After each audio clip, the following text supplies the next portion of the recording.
বঙ্গোপসাগরে আজ থেকে ১১ জুন পর্যন্ত মোট ৫৮ দিন যে কোনো প্রজাতির মাছ আহরণ নিষিদ্ধ ঘোষণা করেছে সরকার।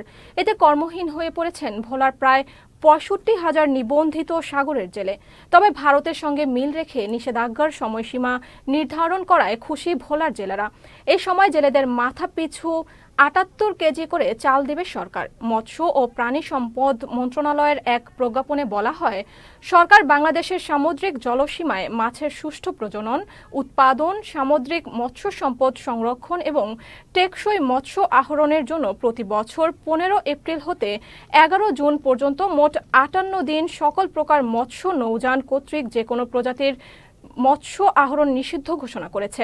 নিষেধাজ্ঞা চলাকালীন সমুদ্রের কোস্টগার্ড, নৌবাহিনী ও মৎস্য বিভাগের টাস্ক ফোর্স তাদের টহল কার্যক্রম পরিচালনা করবে।